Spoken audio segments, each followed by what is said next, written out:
নমস্কাৰ ৰাইজ, আশা কৰোঁ আপোনালোক সকলো ভালে আছে। এই দোস্ত এইজন ভাই চাহাব কোন চিনি পাইছেনে? মোৰ লগত আফ্ৰিকান বান্ধৱী এগৰাকী ছেকেণ্ড ডেলিভাৰীৰ কাৰণে তেখেত হস্পিটেলাইজ হ'বলগীয়া হোৱাৰ বাবে এখেত মহাশয় এইকেইদিন আমাৰ ঘৰ আলহী হৈ আছে। সেইকাৰণে পিছে ঘৰখন একদম উদুল থুল হৈ আছে, বিৰাট ভাল লাগিছে এওঁৰ লগত থাকি। আৰু ৰাইজ, আপোনালোকৰ মনত আছেনে, মই আই থিংক যোৱা বছৰ আপোনালোকক এটা ভিডিঅ' দিছিলোঁ, আফ্ৰিকান বোৱাৰী আমাৰ অসমীয়া সাজেৰে পঞ্চমীত। মোৰ ইউটিউব চেনেলটোত আছে। পিছে সেই তেখেতলোকৰে আমাৰ এখেত মহাশয় বাচ্চা হয়। মহাশয়ৰ পেৰেণ্টছে পিছে সেই সময়ত পঞ্চমীত খুৱাওঁতে আমাৰ অসমীয়া সাজ পিন্ধিবলৈ বৰ আগ্ৰহ জতাইছিলে, আৰু সেইকাৰণে আমি অসমীয়া নিয়মেৰে যিমান দূৰ পাৰোঁ পঞ্চমীত খুৱাবলৈ চেষ্টা কৰিছিলোঁ। আৰু আজি আপোনালোকৰ সন্মুখত এখেত, আৰু এতিয়া এখেতৰ পিছত ভায়েক এজনো আহিলে। যি কি নহওক, সেই সময়ত পিছে সেই ভিডিঅ'টো সকলোৰে বৰ ধুনীয়াকৈ আঁকোৱালি লৈছিলে। ৰাইজ, মই এইকেইদিন আপোনালোকক ভালকৈ সহযোগ কৰিব পৰা নাই, তাৰ বাবে সঁচাই মই বিৰাট দুখিত।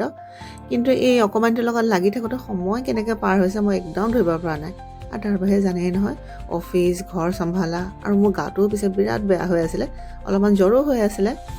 কিন্তু এই অকণমানিটোৰ লগত খেলিবলৈ পাই পিছে মনটো ভাল লাগে, আৰু ঘৰখন একদম পূৰা উগুল থুগুল হৈ আছে। তাৰ চাওকচোন, তাৰ কাৰ্যকলাপবিলাক ইমান এটা আমনি নকৰে। পিছে থাকি ভালেই লাগিছে তাৰ লগত। আৰু চবতকৈ বেছিকৈ সি ভাল পায় মোৰ ছোৱালীজনী, আদিয়া ৰুমটোৰ পৰা কব্জা কৰি লৈছে। আৰু আদিয়া পঢ়ি থাকিলে আদিয়াৰ ওচৰত গৈ পেলাই আদিয়াক চাই থাকেগৈ, আৰু তাৰ নিজৰ ভাষাৰে আদিয়াক কিবা কিবি ক'বলৈ চেষ্টা কৰে। যি কি নহওক, এইকেইদিন পিছে ঘৰটো একদম উগুল থুগুল হৈ আছে, বিৰাট ভাল লাগি আছে। এখেত মহাশয়ৰ পিছে আৰু এটা হেবিট বিৰাট ভাল, এখেতৰ খোৱাত কোনো বাছ বিজ নাই। আৰু বিশেষকৈ আমাৰ ঘৰত এখেতে ভাত খাই খুব ভাল পায়। দালি ভাত এনেকৈ দি দিলে বাতি এটাত ধুনীয়াকৈ আদিয়াৰ লগত বহি পেলাই খাই লয়। আজি পিছে মই ব্ৰেকফাষ্টত লুচি বনাইছিলোঁ, আৰু লুচি দেখি পেলাই এখেতে বেলেগ নাখায়। মই গাখীৰ খুৱাব চেষ্টা কৰি আছোঁ, কিন্তু তাক লাগে লুচি। যি কি নহওক, সেইটো ফালৰ পৰা একো সমস্যা নাই, যি দিওঁ ধুনীয়াকৈ আৰামছে খাই যেনিবা। ৰাইজ, তেতিয়াহ'লে ব'লক আপোনালোকক লৈ যাওঁ মই আজি এখেতৰ নাটকবিলাকৰ মাজলৈ, আৰু নাটকবিলাক চাই আপোনালোকেও নিজকে নিজে অকণমান এণ্টাৰটেইন কৰিবলৈ চেষ্টা কৰক।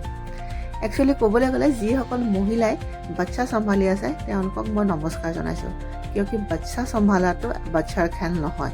আপোনালোকে এটা বহুত ডাঙৰ কাম কৰি আছে, মই এইকেইদিনতে বুজি পাই গৈছোঁ। এইকেইদিনত মোৰ এনেকুৱা লাগিছে মই 10 বছৰমান পিছলৈ গুচি গ'লোঁ নেকি, এনেকুৱাই লাগিছে।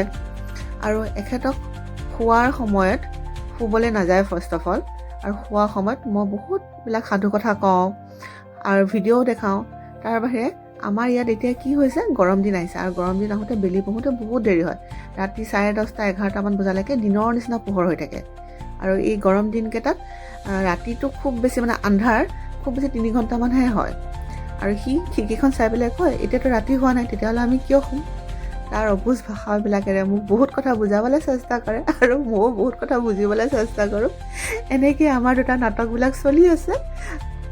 যি কি নহওক ৰাইজ, আজি আমাৰ এই নাটকৰ মাজেদি আপোনালোকৰ মাজৰ পৰা বিদায় ল'বলৈ চেষ্টা কৰিছোঁ। আমাৰ অকণমানিটো আৰু অকণমানিটো ভায়েকৰ কাৰণে আশীৰ্বাদ কৰিব দেই ৰাইজ।